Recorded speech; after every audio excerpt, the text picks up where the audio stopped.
My father-in-law looked me dead in the eyes and said I should be grateful they let me sleep in their garage. I was holding his grandchild, his own blood, 8 months old, with her daddy's eyes and my stubborn chin. And this man, standing in his $3,000 suit in his perfectly manicured backyard, wanted me to say thank you for a cot next to the lawnmower. My name is Susie O'Connell. I'm 29 years old. And 3 months ago, I made the biggest mistake of my life. I moved into my in-laws' house after my husband Tyler got deployed to Germany. When Tyler first brought up the idea, it sounded almost reasonable. He was going overseas for 14 months. We had a 5-month-old baby. His parents had that big house with 3 empty bedrooms. His mother, Phyllis, actually cried when she offered. She said she wanted to help. She said family takes care of family. What she didn't mention was that I'd become their unpaid servant, their punching bag, and their personal ATM.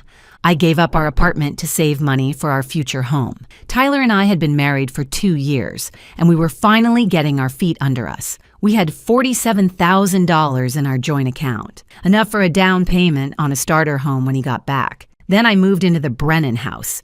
You know the type. Big columns out front serving no structural purpose whatsoever. A circular driveway designed purely for showing off. The kind of house that screams, "We have money," while whispering, most of it is credit card debt. But it looked impressive from the outside, which I would learn was the only thing that mattered to the Brennans. The first week was fine. Phyllis showed me to a nice guest room. Gerald helped carry my bags. Brooke, Tyler's older sister, even brought over a casserole. I thought maybe I had been too harsh in my private judgments. By week 2, things shifted. Phyllis mentioned the guest room was actually saved for her sister's visit. Would I mind moving to the space above the garage? Just temporarily, of course. The space turned out to be unfinished storage with a camping cot and a space heater that worked about as well as a birthday candle in a blizzard. I'm pretty sure I could have stored ice cream up there without a freezer, but I told myself it was temporary. Then they took my car. Well, they convinced me to let them keep it safe. Phyllis said the neighborhood had break-ins. She said I didn't need to drive anywhere anyway, since everything was right there at the house. And I, exhausted from sleepless nights with a fussy baby, handed over my keys like an idiot. I haven't driven in 3 months, haven't had access to our bank account either. Gerald got himself added to the account and gave me a weekly allowance of $40 for me and a baby. Have you seen the price of formula lately? I could write a horror novel about diaper costs alone. The expensive diapers that didn't give Lily a rash cost about $28 a box. That left me roughly $12 for food. I started skipping meals so my daughter wouldn't go without. Lost 15 pounds I didn't have to lose. My phone got switched to their family plan too. For convenience, they said. What they didn't mention was they could see everything I did. The one time I tried to email Tyler the truth, Phyllis found it on the family computer and deleted it. Then she took away my laundry privileges as punishment. I spent 2 weeks hand-washing baby clothes like a Victorian washerwoman while my knuckles cracked and bled. 2 weeks ago, Gerald decided the gutters needed cleaning.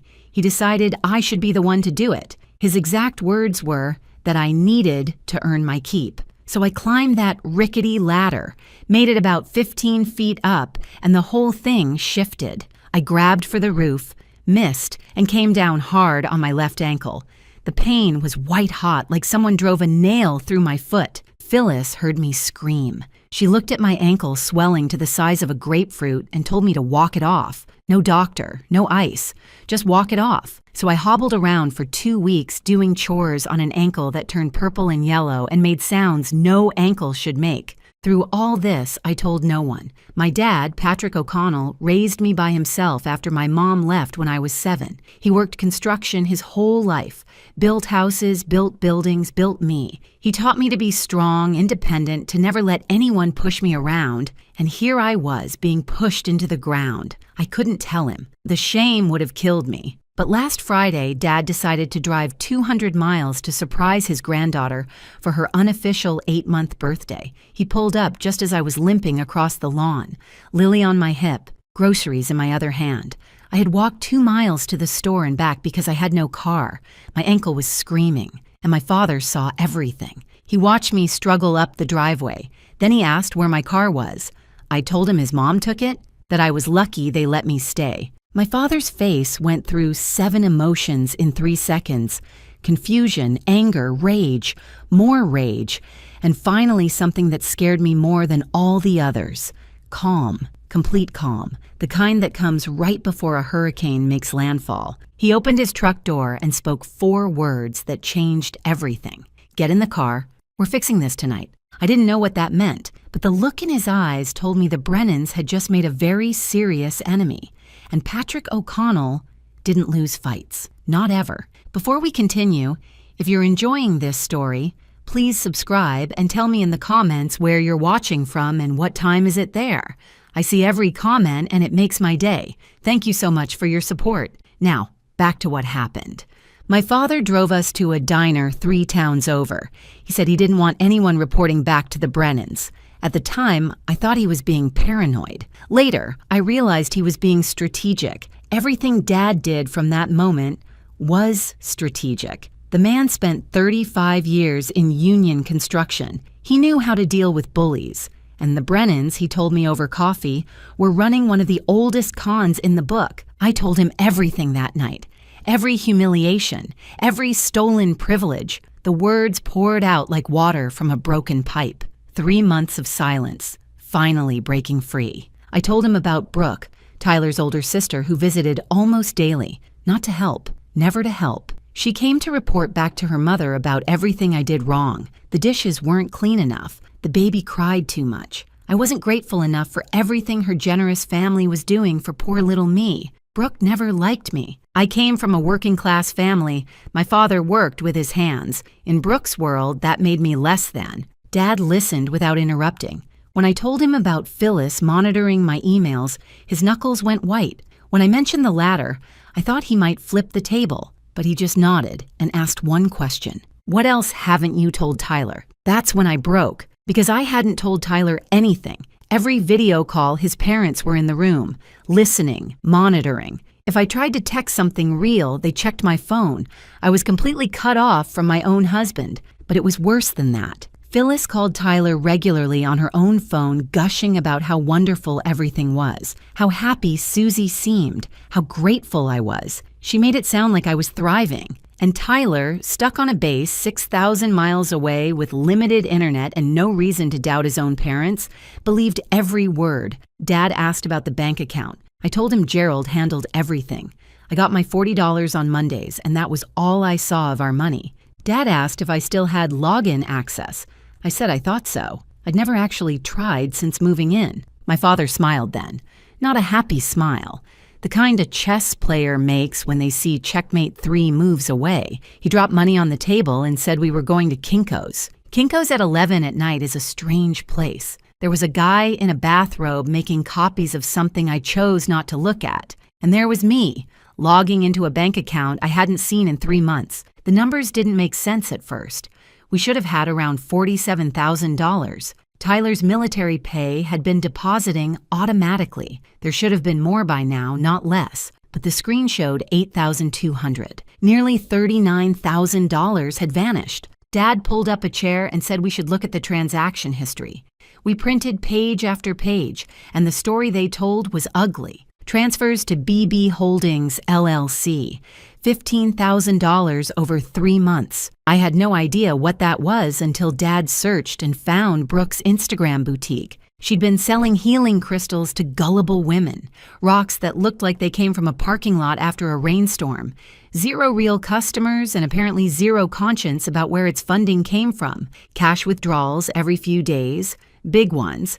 500 here, 300 there. The pattern matched Phyllis's lifestyle perfectly. Her twice-weekly salon appointments, her shopping trips to stores I couldn't afford to walk into, her lunches with church ladies where everyone pretended to be humble while comparing designer handbags, marina fees and boat club memberships.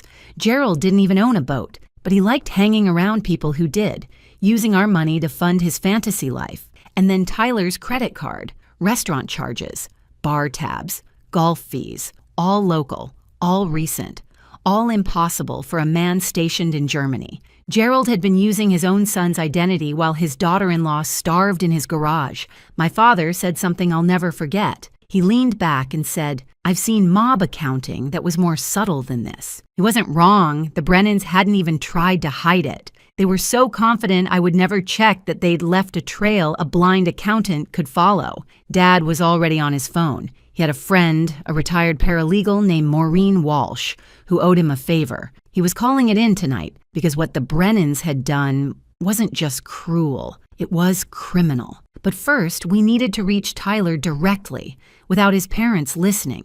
Maureen Walsh showed up at Kinko's at midnight in fuzzy pink slippers and a Michigan sweatshirt. She looked like someone's grandmother arriving to bake cookies. She was not there to bake cookies. Within 5 minutes of reviewing our printouts, she'd identified 3 criminal charges the Brennans could face: financial exploitation, fraud, and the big one, identity theft. Using Tyler's credit card without permission wasn't just disgusting. It was a federal crime, and the military takes financial crimes against service members extremely seriously. Maureen said the consequences were significant, prison time significant, but we had a problem. When I first moved in, Phyllis had me sign a stack of paperwork. Insurance forms, she'd called it. Emergency contacts. I'd been exhausted with a 5-month-old who wasn't sleeping. I signed whatever she put in front of me. Who reads paperwork from their mother-in-law? One of those documents was a limited power of attorney giving Gerald authority over financial decisions. That's how he'd gotten added to our account. He had my signature on paper. Never mind, I had no idea what I was signing. Maureen asked if I'd signed willingly with full understanding. Had anyone explained what it was? Had I been given time to read it? No to all 3. She made a note. Fraud can occur when consent is obtained through deception. This might qualify. Dad asked about reaching Tyler directly, without the Brennan filter. Maureen agreed it was critical. If Tyler didn't know what was happening, he needed to hear it from his wife first, not from lawyers or investigators. The problem was how. Tyler had limited internet time on base. Every number I had for him, his parents knew too. If I called through normal channels, Phyllis would find out within hours. That's when Dad pulled out his ancient flip phone. The man refuses to upgrade. Says smartphones are for people who don't have enough to think about. But that night, his stubbornness saved us. He scrolled to a name from decades ago. Sergeant First Class Raymond Booker, an Army buddy who now worked logistics at bases across Europe, including Tyler's base in Germany. Dad made the call right there at Kinko's. It was after 6 in the morning in Germany. They exchanged the kind of greetings old soldiers exchange, brief, profane, and oddly affectionate. Then Dad explained everything. A message would be delivered. Tyler would call a number his parents didn't know. It might take a day, but it would happen. We left Kinko's with a folder full of evidence and something I hadn't felt in months. Hope. Tiny and fragile, like a candle in a hurricane, but real. Dad drove us to a motel, not a nice one. The kind where the ice machine has been broken since the Clinton administration. But it was warm, and it wasn't the Brennan house. Lily fell asleep immediately in my arms. Babies sense stress. That night, with my father keeping watch by the window, she slept more peacefully than she had in months. I couldn't sleep, though. I lay there going over the numbers. $15,000 to Brooks' crystal scam, $8,000 in cash for Phyllis, thousands more to Gerald's boat club fantasy, money that was supposed to be our future home, our daughter's security, gone. The call came at 2 in the morning. Unknown number on Dad's flip phone. When I answered, I heard the voice I'd been missing for 3 months. Tyler sounded confused at first. He'd gotten a strange message from someone he didn't know, telling him to call this number urgently. Was everything okay? Was Lily all right? I started crying before I could stop myself. 3 months of holding it together came out in one overwhelming wave, and when I could finally breathe again, I told him everything. When I finished, there was silence. Long enough that I thought the call dropped. Long enough that a terrified part of me wondered if he'd believe his parents over me. Then Tyler spoke. 4 words that put my broken heart back together. "I believe you, Susie." He believed me. Without hesitation, without demanding proof, without making excuses for his family. He believed his wife. Tyler had questions, lots of them. Then he told me what he was going to do. First thing in the morning, he was going to his commanding officer. Identity theft against a military spouse was taken seriously. His parents had committed federal crimes, and Tyler intended to make sure they faced consequences. But that wasn't all. His father's 60th birthday party was Sunday. The whole family would be there. Neighbors, business partners, church friends. Everyone the Brennans had spent years impressing with their perfect family image. What if, Tyler asked, he made a surprise video call to wish his father happy birthday? What if that call didn't go the way Gerald expected? I could hear the cold anger in his voice. This wasn't just about justice anymore. This was about exposure, about ripping away the mask and showing everyone the real monsters underneath. I told Tyler I loved him. He said he loved me too.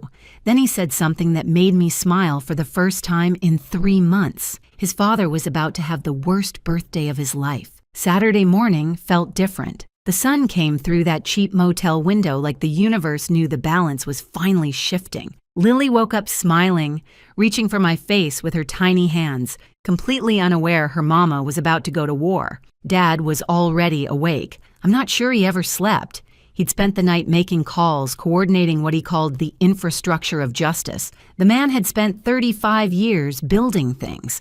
Now he was building something different. The Brennans had no idea what they'd awakened when they messed with Patrick O'Connell's daughter. Tyler had been busy too. He called around 6 in the morning, right after meeting with his commanding officer. The military does not appreciate identity theft against service members. Tyler's CO listened to the whole story with a face like thunder, then connected him with JAG immediately. Within hours, Tyler had filed formal reports about the credit card fraud and unauthorized account access. The wheels of military justice were turning, and once they start, they're very hard to stop. First thing Tyler did was freeze every account, the joint savings, the checking, his credit card, everything. Gerald would find out soon enough when his next restaurant swipe got declined in front of his golf buddies. But by then it would be too late.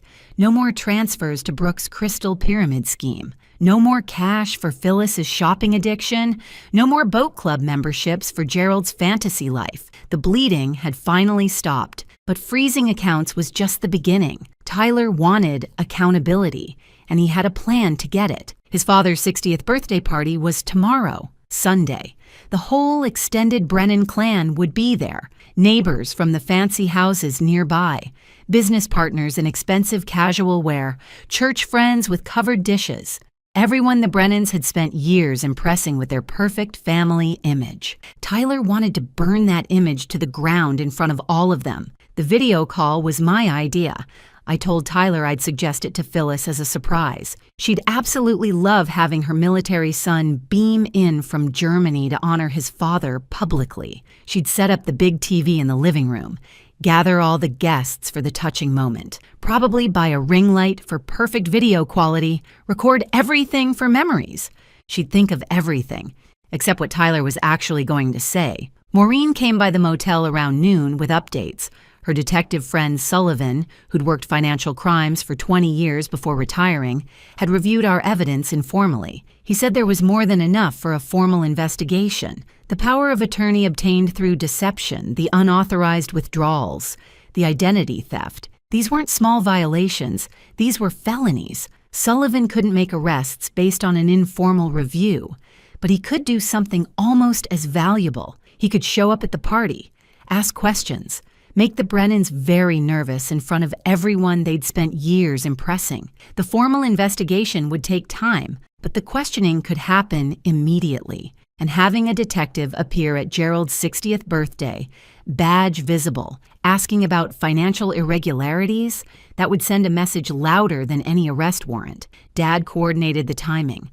Sullivan would arrive about 30 minutes into Tyler's video call, just when the truth was sinking in. Just when Gerald and Phyllis were scrambling for explanations. Dad even practiced his innocent face in the motel mirror that afternoon. He kept asking if he looked trustworthy, like a friendly grandfather just there to support his daughter, not a man about to dismantle someone's entire reputation. I told him he looked perfect. He said I was a terrible liar, but he appreciated the effort. I had to go back to that house, face Phyllis, pretend nothing had changed, Play the grateful daughter-in-law for one more day. The thought made my skin crawl, but if they suspected anything, they might cancel the party. They might destroy evidence. I needed them comfortable, confident, completely unprepared. Dad drove me back around 4 o'clock. Before I got out, I texted him exactly where I'd hidden my packed bag in the garage, behind the old paint cans on the metal shelf near the lawn equipment. He'd grab it tomorrow while everyone was distracted by the party. Walking back into that house was one of the hardest things I've ever done. Phyllis met me at the door with her usual tight smile, the one that never quite reached her eyes. She asked where I'd been. I told her my father wanted some grandfather-granddaughter bonding time. She seemed annoyed I'd left without asking permission, but had too much party preparation on her mind to push it. I waited until she was arranging centerpieces before making my move. I mentioned that Tyler had called my dad's phone since mine was acting up. He wanted to surprise his father with a video call during the party. Wished Gerald happy 60th in front of all the guests. You should have seen Phyllis light up. For a moment, I almost felt bad for her. Almost. She immediately started planning. The big TV in the living room, right after the cake cutting. She'd make sure everyone gathered. She'd even bought a ring light last month that would be perfect. It would be so special, she kept saying. I smiled and agreed. Oh yes, I said. It would definitely be something to remember. By the way, if this story is hitting close to home, please give it a like and share it with someone who needs to hear this. Your support helps me keep telling these stories. And trust me, what happens at that birthday party is something you don't want to miss. Sunday morning arrived gorgeous. Blue skies, light breeze, perfect temperature. Gerald's birthday couldn't have asked for better weather. The catering arrived early. The tent went up in the backyard. Flowers decorated every surface. It looked more like a wedding than a birthday. But Gerald never did anything small. Phyllis handed me a list at 8 o'clock. 37 tasks to complete before guests arrived. She spoke to me like hired help. Actually, less than hired help. At least hired help gets paid. I completed every task perfectly. Model daughter-in-law. Invisible. The guests started arriving around 2. Business partners. Neighbors with expensive wine. Church friends with covered dishes. Brooke made her entrance in an outfit that probably cost more than my entire wardrobe, air-kissing her parents like she hadn't seen them 2 days ago. I watched them all. These people who smiled at me at Christmas while I starved in their friend's garage. These people who believed Phyllis's lies about my mental health. In a few hours, they would know everything. Gerald held court in the backyard, accepting compliments on the party, the house, his successful life. He looked so confident, so secure at the center of his perfect world. I wondered if he'd recognize this moment later as the last time he was ever truly happy. At 4 o'clock, Phyllis announced it was time for the video call. Everyone should gather in the living room. Her military son was calling from Germany to wish his father happy birthday. This was going to be so special. She was right about that. 53 people crowded into the living room. I counted them. Counting gave me something to focus on besides my pounding heart. Business partners positioned up front, eager to be seen. Church ladies clustered by the couch. Neighbors filled the gaps. Gerald stood center stage, champagne raised, beaming like a man about to receive a medal he actually deserved. Phyllis connected the call with a flourish. The TV filled with Tyler's face. He wore his dress uniform, looking every inch the proud military son. The room burst into applause. Someone whistled. Gerald raised his glass higher toward the screen. Tyler smiled, but something was off about that smile, something cold underneath the warmth. I was probably the only one who noticed. I knew what was coming. "Happy birthday, Dad," Tyler said. His voice was calm, controlled. "I'm glad everyone could be here, because I have some things I need to say." The room settled into expectant silence. Everyone anticipated a heartfelt tribute, a son praising his wonderful father. That's not what happened. Tyler started with the money. He spoke clearly, without emotion, laying out facts like a prosecutor.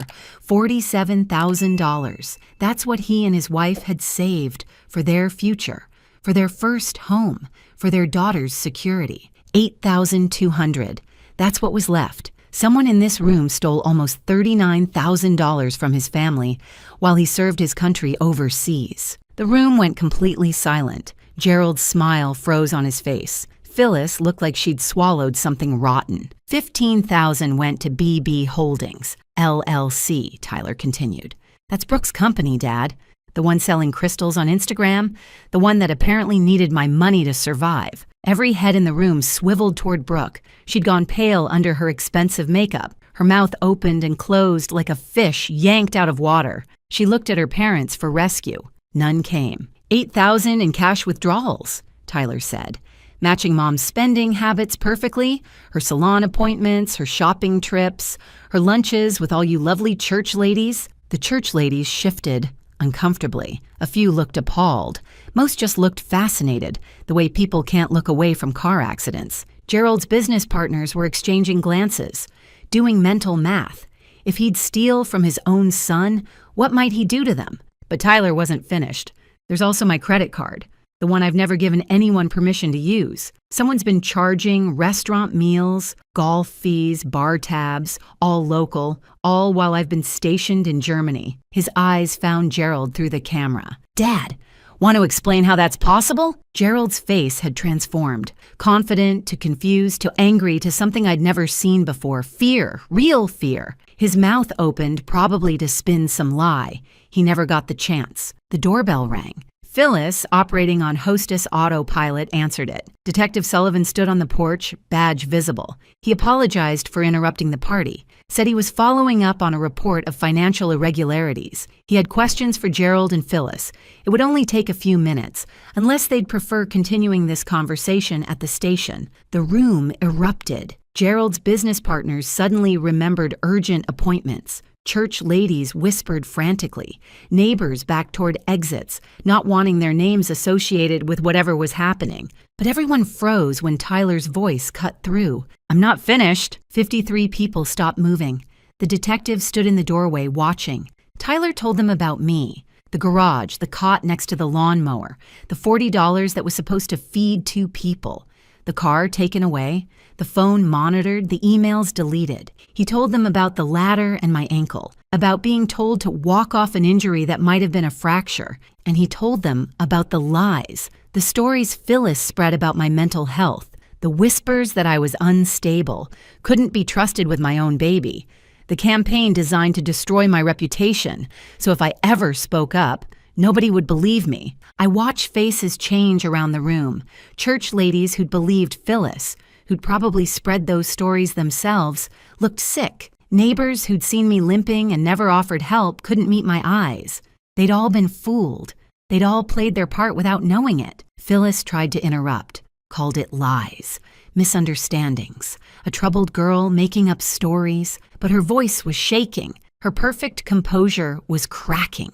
Nobody looked at her with sympathy anymore. They were looking at her like they'd never really seen her before. Gerald tried another approach, turned to his business partners, called it a family matter that got out of hand, said they could work it out privately. One partner, a silver-haired man named William, asked a simple question. Did you use your son's credit card, Gerald? Gerald didn't answer.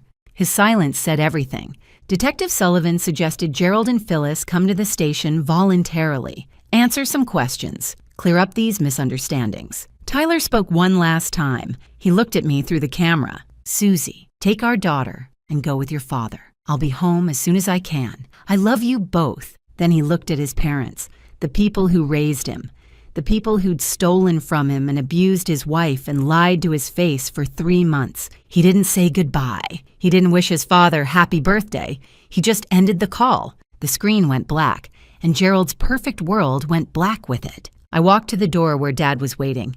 He had my bag from behind the paint cans. Lily's car seat was ready in his truck. Phyllis grabbed my arm as I passed. Her nails dug into my skin. She hissed that I'd regret this, that she had lawyers, connections, people who owed her favors. I looked at her hand on my arm, then at her face. This woman who'd made my life a nightmare for 3 months, who'd smiled while stealing my money and starving me and freezing me and isolating me from everyone who loved me. I smiled at her.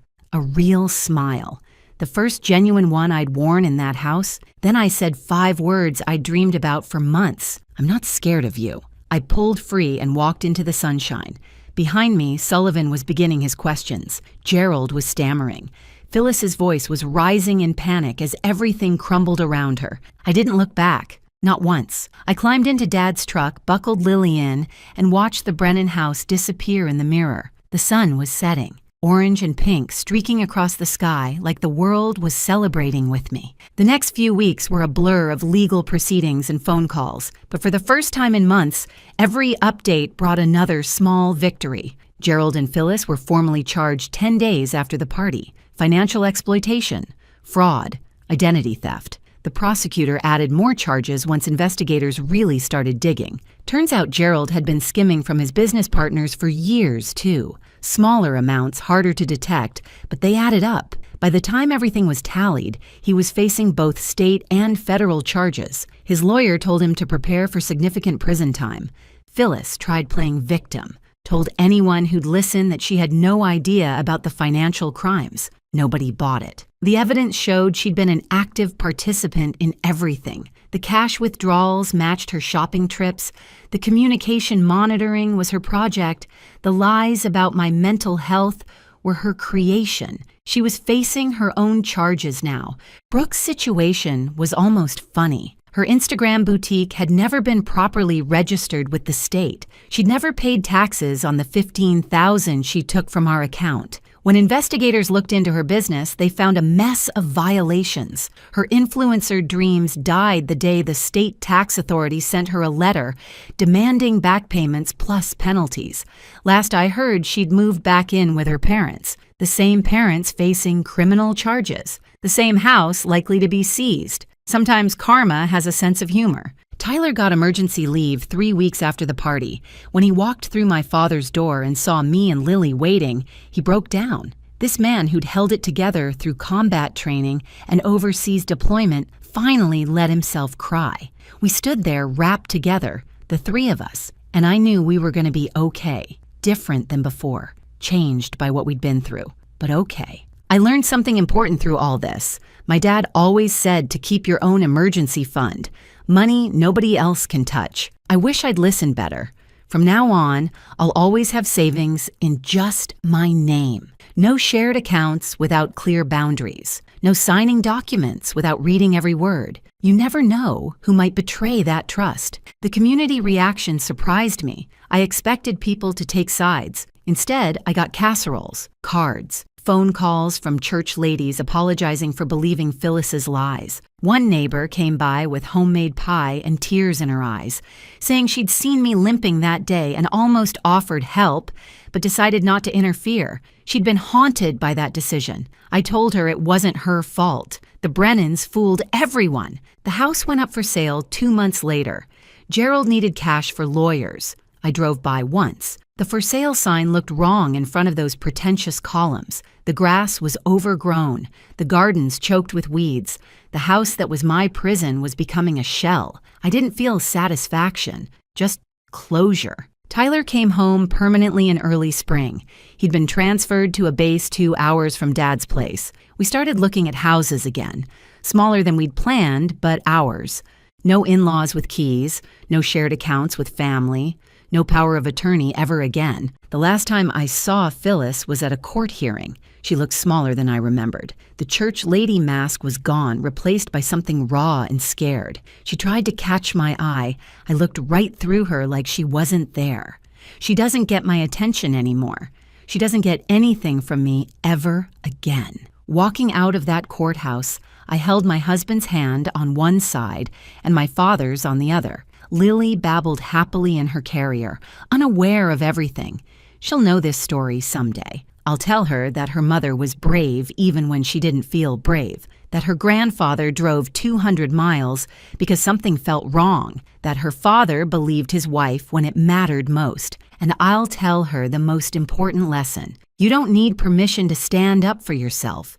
You don't need approval to demand respect. Anyone who tries to take your dignity doesn't deserve a place in your life. Not even family, especially not family who would hurt you. Some people mistake kindness for weakness. The Brennans made that mistake. They thought because I was polite, because I didn't fight back immediately, they could do whatever they wanted. They learned the hard way. When you mess with an O'Connell, you better be ready for the consequences. Family protects family, always. Thank you so much for watching. More of my most gripping stories are already on your screen. Click one now and don't miss the best part. You will love it. See you in the next story.